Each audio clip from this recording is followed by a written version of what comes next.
I've said this in videos many times before, but you've got to remember, food is not something to feel guilty about. Like when you consume food that you want to consume, just because it's got low protein doesn't mean it's bad. Just because it might be high calorie doesn't mean it's bad. Sometimes you do need to step away, again, depending on you, your goals and your relationship with food and your body. Sometimes you do need to step away from the numerical value and just saying, actually, do I want to eat this food?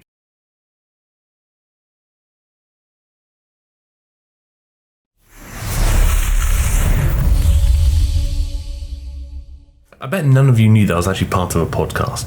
The podcast is called Pump Fiction, and I talk a bunch of silly nonsense for many, many minutes, usually about fitness and some wild stories sometimes, with a couple of my friends, and that's always linked down below in the description. We're doing the order, I believe it's LenaLifts, and that is a name that's been requested for a very long time, but we're going to take a slightly different approach to this. We're going to talk about what I eat in a day videos and some problems surrounding those things, and also we're going to do a quick analysis of her workout. More bang for your buck, we're laughing. If you're still here, don't forget to subscribe to the channel, because I would very much appreciate it. First of all, welcome. Come subscribe, join the fam. It's always a good time. I do not count calories, just vibes. That's just how I like to live my life. I'll eat healthy for the most part, but when I want to treat myself, I treat myself. I guess it might be worth a quick trigger warning. We are obviously going to be talking about calories, food restriction, and potentially eating disorders or disordered eating. So if any of those topics may be problematic to you, it's probably not worth continuing this video. Lena's approach, genuinely, I actually back it. Obviously, myself personally, I do track calories. I'm a big fan of tracking calories for me and my goals. But I don't think you need to, absolutely not. Finding that kind of peace within yourself to be able to see food as what it is, which is something that is a fuel,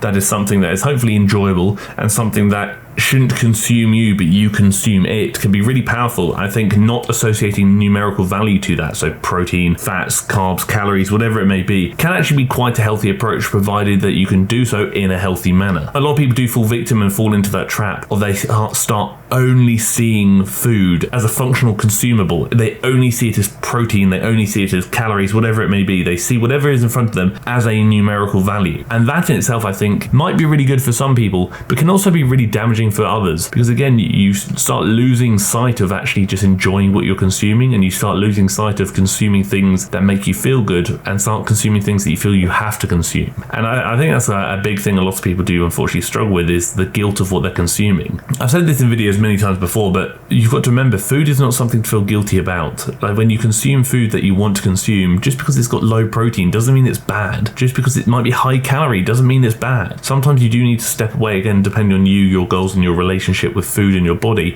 Sometimes you do need to step away from the numerical value and just saying, actually, do I want to eat this food? Yes or no? If the answer is yes, then I think that actually might be fair reason enough to eat that food. I don't think that should result in any guilt whatsoever. You likely desire that food because your body is desiring fuel. Your body's not asking you to do something harmful and damaging and dangerous. Your body is asking you to fuel itself, because without fuel you can't survive. So why would you ever feel guilty about fueling your body? It's like feeling guilty about putting petrol in a car to drive it. To get there, I need to put petrol in it. Without the petrol, I cannot get to my destination. Without the fuel, you might not be able to get to your destination either.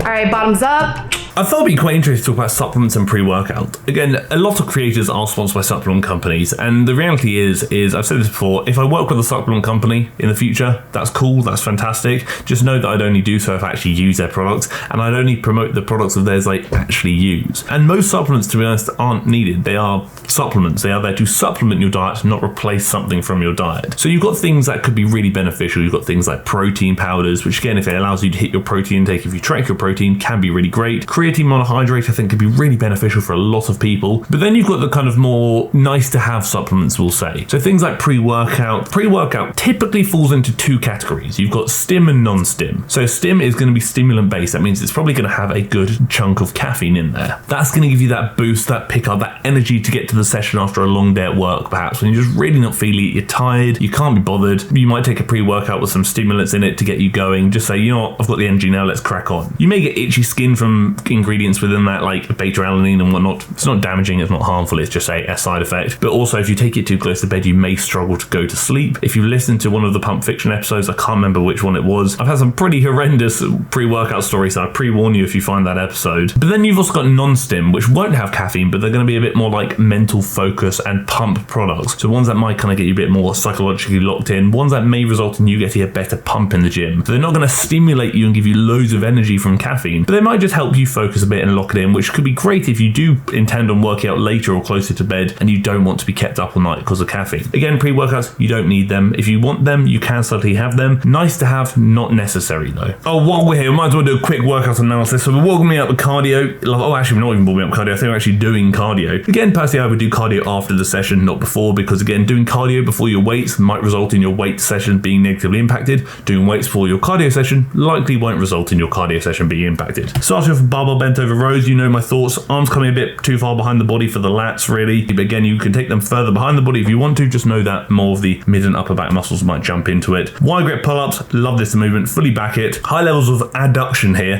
which means that the lats are going to be working at the bottom portion, whereas the upper back's going to be working through the top half. Incline dumbbell press, respect it. Elbows a bit flared for my liking. I'd probably try and tuck them in a bit. Again, pec fibers align at 45 degrees, might get better leverage in that position. Standing overhead shoulder press for hypertrophy, I'd probably sit down because standing up, your core may be negatively impacted, whereas if you sit down, you can eliminate core being a weakness. Bent over dumbbell reverse flies. Personally, I opt to do this chest supported, so maybe on an incline bench, and maybe swing the arms back a bit more at 45 degrees because the rear delts might have better leverage going down at 45 degrees rather than out at 90. But in fairness, all the movements are pretty solid. Genuinely, I think the movement section was cool. Considering it was like an upper body day, it seems like there's a lot more back than there was chest and shoulders, but that's fine. I don't disagree with that in fairness. It really depends on her and her goals. As always, link down below in the description are a few things. You've got a link to the TFL website where you can find all of the training and workout guides, which include lots of fitness information and many months of training programming for you to follow if you so wish, be that at the gym or at home. You've also got the link to apply for TFL coaching, where you can either work with myself, Ryder, or Beth on a one-to-one coaching basis so we can help you achieve your goals. Or you've got the link to the group coaching, which costs less than your Netflix subscription. You can either work out at the gym, work out at home, or work out just like me. But if none of those appeal, ignore everything I've just said. I think ultimately what you consume post-workout is up to you. You can certainly consume a protein smoothie post-workout because it's quite easy to digest and quite easy to get in. Don't know about you, but after I train, I really struggle to eat. Post-workout nutrition is an interesting one. There's so many different takes on it. Me, personally, I like to find a lot of carbs around my workout. So I'll have a lot of carbs beforehand and I'll have some carbs afterwards. And then after a short period, then have some protein. It probably is wise to consume something before and after training for energy, for all sorts. In fairness, the thing I like about this video is there's a lot of variety in the foods. Even if you go back to breakfast early on, we've got protein and fats from the eggs and the ham or the bacon or some whatever it was consumed. We've got some carbs in there for the oats, it seems, the bananas, the strawberries. We've got a greens powder. Again, greens powder, to be honest, I'd just probably eat vegetables, but if you don't like your vegetables that much, a greens powder is certainly fine. Just know you really don't need it. So really good balance there. Then obviously we had the protein smoothie, and now we're going on some like doner kebab sort of thing, which again I think is really nice. You're seeing a variety of different things. You've got some carbs in there, you're going to have some fats, you're going to have some protein from the meat. You've got a really good selection of macronutrients, but also you're eating something that's a bit different and a bit diverse. It's not going to be chicken and rice and broccoli, because that is boring. Trust me, as someone who used to eat like that, it's boring. And there's also a decent amount of food volume in there, which can be really great. You guys, usually I do not have the energy to do all this, you know, like make it look all cute and pretty. I'm doing it for you guys. Do you know what I actually really like there is the honesty, because so many like influencers and content creators kind of speak about, oh, this is how I eat every day. I always make my food look this good because if it looks good, it's going to taste good. No, you don't. More often than not, no, you do not. So many content creators I know for a fact do not do that. They put it all together, they shove it in. It's not a battle of aesthetics when you're on your own, but when you're creating content, you want it to look good because you want the content to look good. So I really appreciate your honesty here, where you say, actually, no, I just don't do this normally, I'm kind of do it for you. The food selection throughout is fantastic. You've got a good variety of protein, fats, and carb sources. You've not got excessive supplement consumption. Obviously, you've got a protein shake in there, pre-workout, and some greens powders. Again, that's cool, that's fine, but I see some people just hammering 15 different shakes a day, whatever it may be. So it is good. So we've got some good volume, good micronutrient dense foods, good macronutrient dense foods with a good variety of, like I said, protein, fats, and carbs, and just a good variety of flavors and textures as well. So I respect that. But that kind of leads us on to the fundamental point of the video. I have a lot of people ask me about my thoughts on full day of eating videos. And I think it's a tricky one because it really depends. I think full day of eating videos can be fantastic for meal ideas and can be fantastic for people to see what other people are eating, just to see what they could maybe eat and, oh, I didn't think about that food before. I didn't think about that recipe before. Things like that, just to get some ideas going and just to give you a bit of variety in your diet. That largely depends on your relationship with food. Especially when the full day of eating is very calorie and number driven, I think those videos can be really harmful for people if their relationship with food or their body isn't particularly good. For many people, it may result in them feeling like they have to eat a certain way to feel like they're as good as this influencer might be. They have to eat a certain way or have to copy what this influencer is doing to make them feel like they're going to get the body that this influencer has. Or if they don't eat and put all this effort into their fancy meals, that they're a failure, they're XYZ. When in reality, sometimes you just don't have the time to do this. Sometimes you're tired, sometimes you're busy, Sometimes it is about getting what you can in when you can get it in. You may want to achieve very different things to this person, which means you may have to eat very differently to this person. You may not feel comfortable tracking calories and macros, therefore you don't need to associate numerical value to foods. And seeing videos where numerical value is being associated to food might encourage you to do something you're probably not ready to do yet. And in doing so, that could lead you down a pretty bad track of negatively impacting your mental health or furthering your disordered eating before it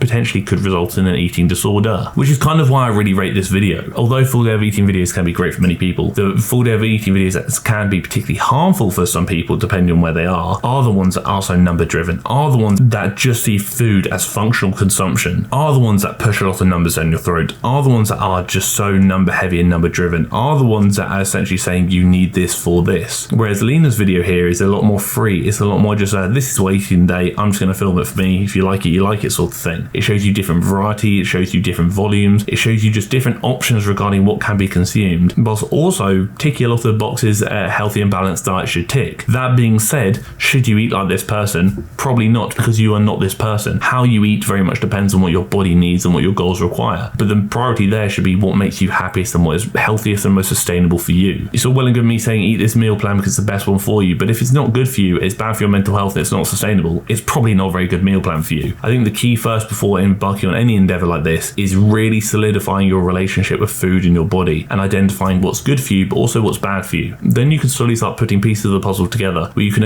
identify that you can engage in these behaviors because they're not harmful, but this might be triggering for you, therefore we're going to not do this and focus on things that are good for you. Whether that's intuitive eating, whether that's maybe tracking just protein alone, and maybe that's just set yourself guidelines based on the palm of your hand. A palm of protein, a thumb portion of fat, a cupped hand of carbs, something along those lines. Or maybe you're going to set yourself a goal of I'm going to eat colourful food. Every food I eat is going to have 2 different colours in it. Every food I eat is going to have 3 different colours in it. There are so many ways you can approach your diet and so many ways you can approach eating, but ultimately you need to play around and go through the process of trial and error to find out what works best for you. And I'd be really curious to know if anyone's obviously comfortable sharing, if anybody has had troubled relationships with themselves or with food in the past or currently might still have, what works for you? What's helped you when it comes to your eating? What's helped you when it comes to your relationship with food? I'd love to know in the comment section if anyone feels comfortable sharing. So these are just my thoughts and opinions. I think full day of eating videos can be great for ideas, but you also have to understand if it's something that negatively impacts you or something that harms you due to the pushing of numbers or whatever it may be, it's probably not great for ideas at all, and it's probably not great for you. But that is it. That's this video. Thank you for tolerating me. Thank you for tolerating my ramble about food that you probably didn't ask for, and thank you for tolerating the video.